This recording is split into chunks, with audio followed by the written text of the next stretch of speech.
저는 모태 신앙입니다. 어렸을 때부터 부모님을 따라서 신앙생활을 했었고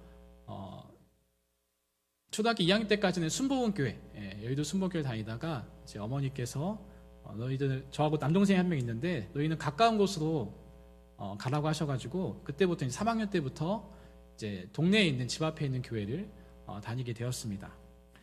어렸을 때부터 신앙생활 하다 보니까 교회 생활은 굉장히 익숙해졌는데 이제 가지고 있는 여러 가지 의문들, 질문들이 참 많았습니다. 교회 가면은 이제 교회 학교, 당시엔 주일학교였죠. 주일학교 때는 이제 전도해야 된다. 전도하면 상을 준다. 달란트 시장 때 더 많은 달란트 준다. 이런 얘기들 많이 합니다. 이제 그런 여러 가지 교회 생활에 익숙해지면서 몇 가지 의문들이 계속 저를 따라오는 게 있었습니다. 왜 꼭 내가 일일이 나서서 전도를 해야 하는가에 대한 의문이 들었습니다. 하나님이 능력이 많으시고 모든 것을 다 아실 수 있는 분이라고 한다면 그 아파트에서 관리사무소에서 이제 안내방송 하듯이 전 세계에다가 하나님께서 마이크를 드시고 전 세계에 있는 사람들은 다 들으십시오. 내가 전지전능한 하나님입니다. 나를 믿고 순종하십시오. 라고 한 번에 딱 하시면 굳이 내가 일일이 가서 전도를 할 필요도, 내가 가서 복음을 전할 필요도, 저분이 하나님이십니다. 이렇게 이야기할 필요도 없었을 텐데 왜 하나님께서는 이렇게 먼저 믿는 사람들을 통해서 복음을 말하게 하시고 전하게 하셨을까라는 이런 의문과 질문을 가졌던 적이 있었습니다.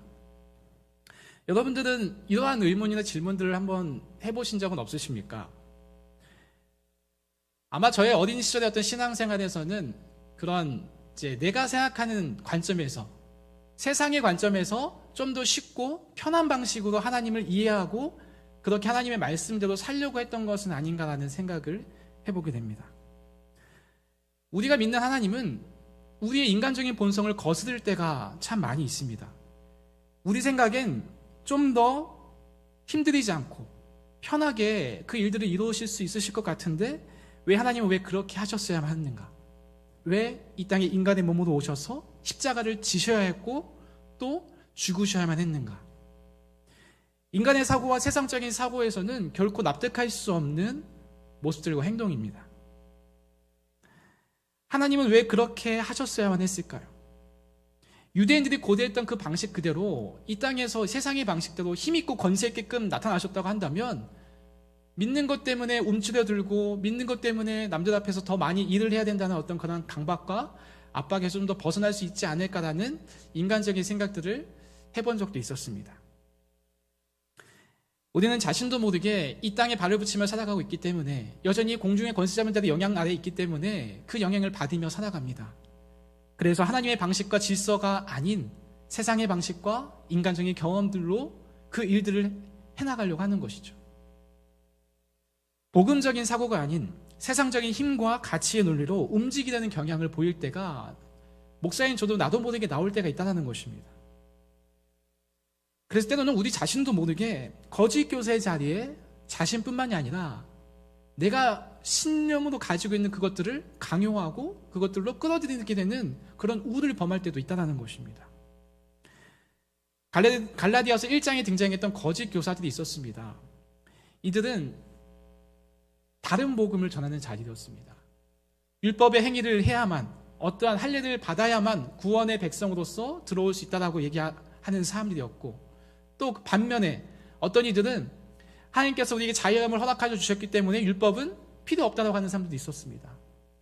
율법주의자들과 율법 폐기론자들이 있었다는 것이죠. 근데 그 모든 것이 다 잘못된 복음이었다는 것입니다. 오늘 우리가 읽었던 11절 말씀에 바울은 자신이 친필로 이 편지를 쓰고 있음을 명시하면서 이 거짓 교사들을 경계할 것을 재차 권면하고 있습니다. 거짓 교사들은 십자가를 따름으로 인해서 찾아오는 그 박해를 피하기 위해서, 그리고 다른 사람들에게 좋은 대접, 좋은 인정을 받기 위해서 이 사람들에게, 특히 이방인 그리스도인들에게 할례를 받을 것을 계속해서 권했다 이야기합니다. 12절 말씀입니다. 모든 육체의 모양을 내려하는 자들이 억지로 너희에게 할례를 받게 함은 그들이 그리스도의 십자가로 말미암아 박해를 면하려 함뿐이라. 억지로 할례를 행하게 하는 것이죠. 할례를 받아야만 우리 공동체에, 우리 구성원에 들어올 수 있다라고 얘기하는 것입니다. 그런데 예수님의 십자가의 복음은 할례를 받아야만 그 공동체에 들어올 수 있는 것이 아니었습니다. 어떤 행위를 통해서 들어오는 것이 아니라 하나님께서 이미 이루신 그 의를 통해서만 우리가 들어갈 수 있는 것임에도 불구하고 이들은 이신칭의 교리를 전면적으로 반박하는 모습으로 사람들에게 그것들을 권하고 그것을 해야만 하는 것으로 강요했다는 것이죠. 아마 이방인 그리스도인들은 그 사이에서 굉장히 많은 갈등을 했을 것입니다. 내가 알고 있는 복음은 그렇지 않은데, 그리고 그런데 이 할례를 받지 않으면 이 공동체에 들어갈 수 없을 것 같은 그런 두려움과 걱정이 있었을 것입니다. 이 할례에 대해서 5장 11절, 갈라디아서 5장 11절에 대해서 이미 바울은 한 번 더 언급을 했었습니다. 5장 11절 말씀에 형제들아 내가 지금까지 할례를 전한다면 어찌하여 지금까지 박해를 받으리요 그리하였으면 십자가의 걸림돌이 제거되었으리니. 이 예수 그리스도의 십자가를 따르는 것은 이 할례를 주장하는 이들에게는 굉장히 거리끼는 것이었습니다. 십자가에 달린 예수를 전하는 것, 저주를 받은 그 나무 십자가에 달린 예수를 전하는 것 자체가 그들이 생각한 메시아의 모습과는 정면적으로 부딪히는 모습이었기 때문입니다. 그들이 원했던 메시아의 모습은 강하고 힘 있는, 그래서 이 세상을 뒤집어 엎을 수 있을 만한 힘을 가지신 그런 메시아를 꿈꾸었기 때문입니다. 그런데 2000년 전 유대인들에게만 이 십자가가 걸림돌인 것이 아니라 오늘을 살고 있는 우리에게도 이 십자가가 걸림돌이라는 것입니다. 왜냐하면 예수 믿고 복을 받는 건 너무 좋지만 그렇게까지 고난받고 멸시받으며 배척당하고 숨죽이며 살아가는 것을 원하는 사람들은 없기 때문입니다. 우리의 인간적인 본성 자체가 그렇습니다. 편하고 더 욕심과 욕망을 쫓아서 그것을 채우려고 하는 본성이 있기 때문에 그것을 내어주는 방식으로, 섬기는 방식으로, 나누는 방식으로 살아가는 이 십자가의 길을 따른다는 것은 굉장히 오늘날을 살고 있는 이 세상 사람들에게도 걸림돌이기 때문입니다. 어떻게 하면 더 많이 가져서 더 많이 누리고 더 많이 행복한 삶을 영위할 수 있을까를 꿈꾸는 것이 이 물질 만능주의 세상에 살고 있는 사람들의 모습이라는 것이죠. 하지만 예수님께서 가신 그 길, 십자가 길을 우리가 다시 한번 생각해 본다면 그 길은 철저히 외면당하고 박해를 받으며 외롭고 쓸쓸히 걸어가는 길이었습니다. 남들이 다 가는 그런 넓은 길이 아니라 굉장히 좁고 좁아서 이 길 외에는 다른 길을 상상할 수 없을 정도로 그 좁고 험한 길이었습니다. 손해보는 것을 감수하고 사람들에게 인정받지 못하는 그런 상황도 너무나 많고요. 인정받고 싶은 욕구와 욕망이 내 인간적인 원래의 본성인데 그 인간적인 본성과 욕망을 절제하고 제어하면서 내 것을 드러내고 싶고 자랑하고 싶지만 그것을 꾹꾹 눌러 담으면서 내가 아닌 예수님만을 드러내는 그런 삶, 이 십자가의 삶은, 십자가를 따라가는 삶, 십자가를 자랑하는 삶은 오늘을 살고 있는 우리들에게도 굉장히 꺼려지는 부분이라는 것이죠. 왜 꼭 그렇게까지만 해야 합니까? 라고 묻는다면 예수님께서 그렇게 살아가셨고 너희도 나를 따라오려거든 자기 십자가를 지고 따라오라고 하셨기 때문이라고 답을 드릴 수 있을 것 같습니다. 오늘 보면 13절 말씀에 이렇게 얘기합니다. 할례를 받은 그들이라도 스스로 율법은 지키지 아니하고 너희에게 할례를 받게 하려 하는 것은 그들이 너희의 육체로 자랑하려 함이라. 거짓 교사들이 주장했던 이 할례를 행하게 하는 그들의 모습 속에서는 할례 받은 이들을 통해서 나를 드러내고자 하는 것이었습니다. 내가 이만큼의 사람들을 할례 받게 했다. 이만큼의 사람들을 우리 구성원에 속하게 만들었다는 것들을 자랑하고 자신을 드러내고 자신이 인정받고자 하는 욕구 때문이었습니다. 자기 공로와 자기의 의를 드러내고자 함이었다는 것이죠. 이에 대해서 바울은 14절에 이렇게 얘기합니다. 그러나 내게는 우리 주 예수 그리스도의 십자가 외에 결코 자랑할 것이 없으니 그리스도로 말미암아 세상이 나를 대하여 십자가에 못 박히고 내가 또한 세상에 대하여 그러하니라.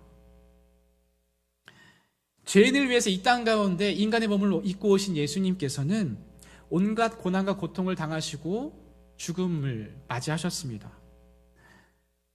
그 예수님의 행적들을 살펴보면 이렇게 말씀하는 것 같습니다. 내가 죽어야 너희가 살아.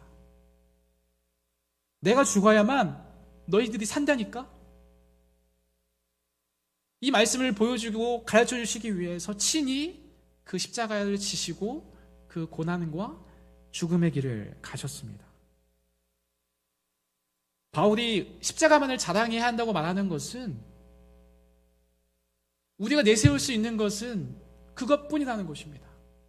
나의 의로서는 결코 이룰 수 없는 이 구원은 오직 예수 그리스도의 의로만 나아갈 수 있기 때문에, 그분께서 행하신 것만으로 우리가 그분 앞에 설 수 있기 때문에 바울은 철저히 처음부터 마지막까지 십자가만을 자랑할 수밖에 없다라고 이야기하는 것입니다. 이어서 15절에 이렇게 얘기합니다. 할례나 무할례가 아무것도 아니로되 오직 새로 지으심을 받는 것만이 중요하다라고 이야기합니다. 힘들고 고난의 길을 걸어내는 사람들은 없습니다. 저도 마찬가지고, 인간적인 마음은 좋은 환경에서 좋은 사람들과 늘 좋은 일들만 벌어졌으면 좋겠는데 그렇지 않죠. 모두가 꽃길만 걷고 싶은데 때로는 험하고 진흙탕 같은 길을 걷기도 합니다.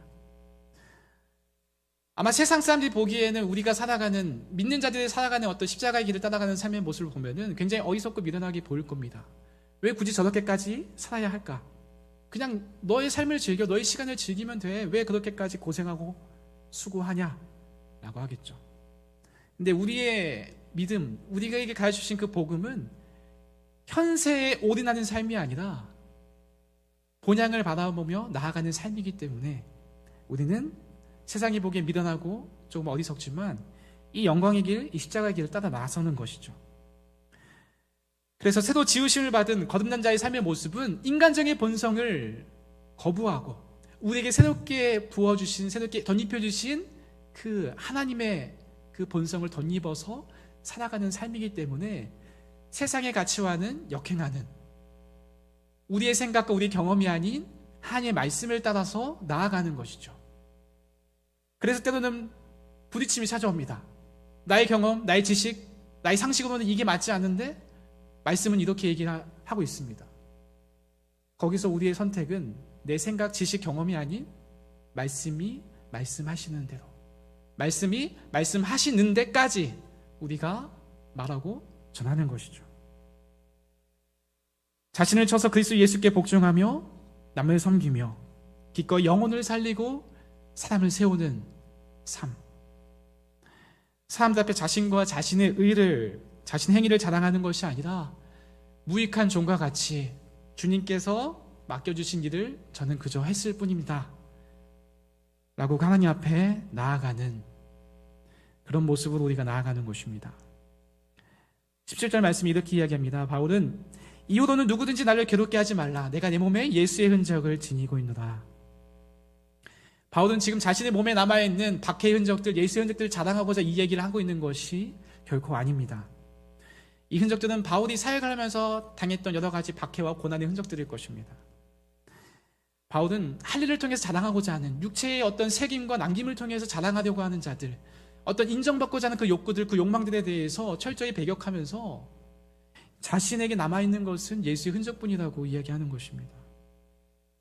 다른 복음이 아닌 진짜 복음을 따라 살아가는 삶은 억지로 내 몸에 흔적을 남기며 살아가는 삶이 아니라 예수님이 보이신 그 행적들이 나도 모르게 자신에게 새겨져 있음을 성도들에게, 형제들에게 가르치고 권면하기 위해서 이 언급을 하고 있는 것입니다. 흔적은 우리가 인위적으로 남기는 것이 아닙니다. 흔적은 남는 것입니다. 우리 신앙생활의 발자취는 내가 스스로 남기는 것이 아니라, 우리가 남겨가는 것이 아니라, 우리가 예수 그리스도 십자가를 따라 살아갈 때 나도 모르게 흔적들이 남게 되는 것이죠.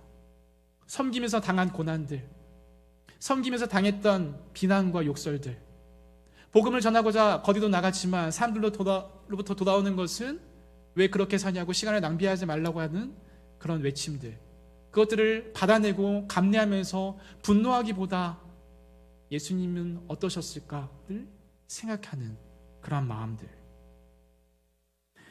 우리의 예배, 우리의 기도, 우리가 말씀을 읽고 그에 반응하는 것, 또 우리가 연 수요 집회, 주일 예배, 또 새벽 기도를 통해서 하나님을 찬양하고 경배하고 기도하며 교회에 모였을 때뿐만이 아니라 우리의 일상의 삶에서 살아가는 모든 삶의 순간순간들이 모여서 우리가 예수님을 따라 살아간 그 흔적들로 남겨지게 되는 것입니다. 예수님께서도 성전 안에서만 일하신 것이 아니라 성전 밖에서도 일하셨던 것처럼 우리의 사역과 우리의 섬김도 교회 안에서만이 아닌 교회 밖에서의 사역도 존재합니다. 우리의 신앙생활은 뭔가 획기적이고 놀라운 일들의 연속이 결코 아닙니다. 하루하루 우리 일상의 지극히 작은 평범한 삶 가운데 이루어지는 그곳에서의 예수님의 발자취를 하나하나 밟아가며 살아가는 그 몸부림들, 잘 안 되지만 그럼에도 예수님 말씀 붙잡고 하나님 붙들면서 눈물로 하루하루 버텨내는 그 삶들이 모여서 나중에 결산할 때 주님께서 잘했다, 착하고 충성된 종아라고 불러주실 것을 기대하며 하루하루를 살아가는 것입니다. 그 삶이 모이고 그 삶이 모여서 그 삶의 끝자락에서 우리가 살아온 그 흔적들을 보게 될 것입니다. 그때에 우리의 그 뒤안길을 돌아보았을 때 그 흔적들 가운데 내가 남을 것인가, 아니면 예수 그리스도만 남아있을 것인가, 그것을 우리가 한번 생각해 보기를 원합니다. 여러분, 자녀를 키워보신 분들은 모두 한 번쯤, 아니 수없이 많은 경험들을 하셨을 겁니다. 저희 첫째 아이가 100일쯤 되었을 때 자정이 막 넘었는데 밤새 우는 것입니다. 어두고 달래고 해봐도 제가 안고 또 아내가 안고 계속 번갈아가면서 해도 새벽 내내 뭐 2시간이고 3시간이고 울음을 그치지 않는 것입니다. 정말 미칠 것 같았습니다. 그 다음날은 토요일이었고요. 제가 이제 목회자들은 주말이 굉장히 바쁘잖아요. 계획된 사역들도 있고 여러 가지 일정들이 있는데 여러 가지 생각이 막 만감이 교차하더라고요. 내일 사역을 준비하기 위해서는 아이를 전적으로 아내에게 맡기고 저는 다른 방에 가서 잠을 자면 됐을 텐데 굉장히 마음이 쓰이는 거예요. 그래서 이 우는 아이, 계속 우는 아이를 차에 태우면 그 진동 때문에 잠이 든다는 얘기를 들은 적이 있어가지고 차에 태워서 주변 마을도 한 바퀴 돌아보고 효과가 있더라고요. 그래서 조용히 안고 다시 집으로 들어왔는데 내려놓자마자 또 울기 시작하는 거예요. 이게 진짜 사람이 미쳐버린다는 게 어떤 건지, 예. 이제 그런 차에 태우는 것을 2번, 3번 반복하는데 이게 안 돼서 결국에는 그 새벽 4시인가 5시인가 응급실에 갔더니 겨우 이제 잠이 들었습니다. 예. 정말 그 밤이 정말 길더라고요. 이제 아이가 잠들고 이제 집으로 돌아갈 시간을 보니까 이미 아침 6시가 넘었고 저는 출근할 시간이 얼마 남지 않은 상황이었습니다. 참 난감하더라고요. 예.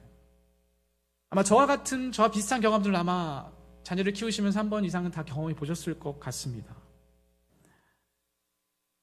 제가 만약에 제가 해야 할 계획과 제가 해야 할 일정들을 고려해서 아이들을 내보내놓고 방치해뒀다면 어떻게 될지 몰랐을 것 같다는 생각도 들고, 또 과연 그 아이가 울음을 그치고 괜찮아졌을까 싶은 생각도 들고 했습니다. 아마 부모들은 자녀를 위해서 나의 계획과 나의 시간과 나의 꿈이 있지만 그것들을 하나둘씩 포기하면서 내려놓는 경험들을 아마 해보셨을 것입니다.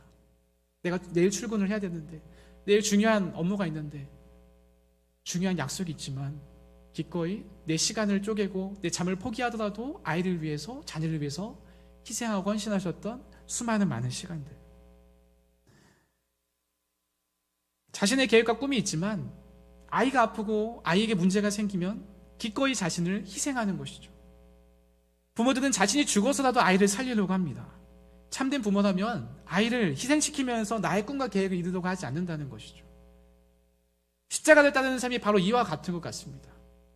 내가 죽고 아이를 살리는 삶, 내가 죽어져서 타인을, 이웃을 살리고 이웃을 세워가는 삶, 기꺼이 내 것을 내어주고 기꺼이 내 것을 포기하고 나의 꿈, 나의 계획이 아니라 하나님의 꿈에 맞추어서 하나님께서 맡겨주신 그 청직의 사명을 따라서 살아가는 것,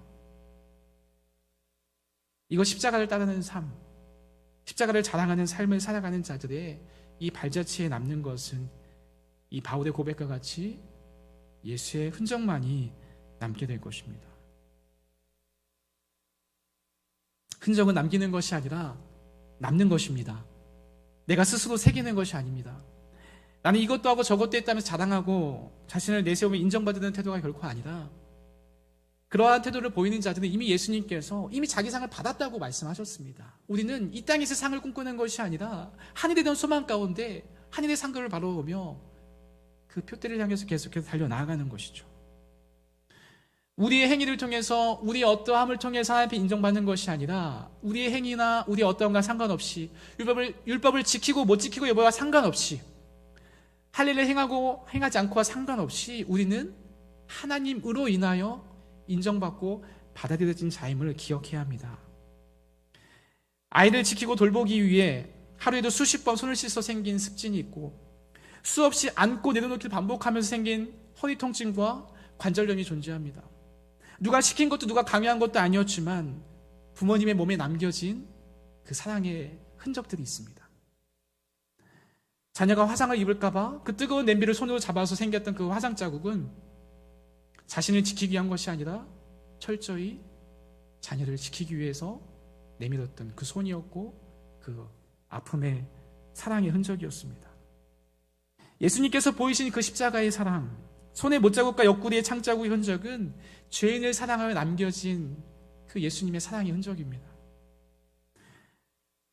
우리 신앙생활의 열매도 남겨져야 하는 것은 예수님께서 자신을 희생하여 우리를 살리신 것처럼, 부모가 자녀를 위해서 희생한 것처럼 내가 타인을 위해서, 내가 이웃을 위해서 희생과 섬김의 삶을 살아가는 것이죠. 예수님의 십자가를 따라 살아갈 때 주님 앞에 결산하는 그날에 우리 예수의 흔적을 지닌 자로 남겨지게 될 것입니다. 결실의 계절인 가을이 다가왔습니다. 우리가 어떠한 열매들, 어떠한 흔적들을 남게 될 것인가를 한번 생각해 보길 원합니다. 예수의 흔적을 남기고 열매를 맺읍시다 라는 어떤 구호가 아닌 십자가를 따라 살면 자연스럽게 그 예수의 흔적이 남게 됩니다. 그리고 그것이 우리가 맺어야 할 열매라고 알려주고 있습니다. 그것이 바로 갈라디아서 5장, 바로 앞장에서 얘기했던 성령의 열매, 그 9가지 열매의 모습인 것이죠. 예수님께서 보여주신 그 십자가의 사랑 가운데 그 9가지 열매가 담겨있는 것처럼 우리도 이 예수님의 십자가를 따라 살아가다 보면 우리도 그 성령의 열매들을 맺게 될 것입니다. 교육 훈련이 진행되고 있고 수험생들은 그동안에 수고한 것에 대한 결과물을 받게 될 날이 다가옵니다. 또한 우리도 주님 앞에서 주님 다시 오시는 그날 결산하게 될 그날이 곧 다가오게 됩니다. 우리가 살아갔던 그 발자취들에 대한 흔적에 대해서, 우리가 어떠한 길로 나아가는지에 대해서, 무엇을 따라 살아가는지에 대해서 결산하게 될 그날이 곧 다가오게 될 것입니다. 좋은 사람으로 남기를 원하지 않는 사람은 없습니다. 좋은 아빠, 좋은 목사, 좋은 성도로 남기를 누구나 원하죠. 근데 좋은 목사의 기준이 무엇입니까? 좋은 아빠의 기준이 무엇입니까? 좋은 성도의 그 기준이 무엇입니까? 하나님 보시기에 우리가 어느 정도의 수준까지 열심을 내고 섬김을 해야 하나님께서 받아주시고 하나님 마음을 충족시킬 수 있을까요? 하나님께서 우리에게 원하시는 것은 어떤 기준을 채우는 것, 어떤 목표를 달성하는 것이 아니라 오늘 바울이 이야기한 것처럼 십자가를 자랑하는 모습으로 나아가라는 것입니다. 바울은 자신을 소개할 때 좋은 사도, 좋은 제자를 말하는 것이 아니라 십자가를 자랑하고 자신에게는 예수의 흔적이 남았다고 말합니다. 하루하루 우리가 살아온 그 삶의 결실들도 보게 될 것입니다. 우리 모두 이 바울과 같은 고백들을 하게 되기를 소망합니다. 십자가만을 자랑하십시오. 내 안에 예수의 흔적만이 남아 있습니다 라고 고백하며 성도들을 권면했던 이 바울의 고백이 저와 우리 화평의 모든 성도들의 삶의 고백으로, 삶의 흔적들로 남겨지기를 주님의 이름으로 축원드립니다.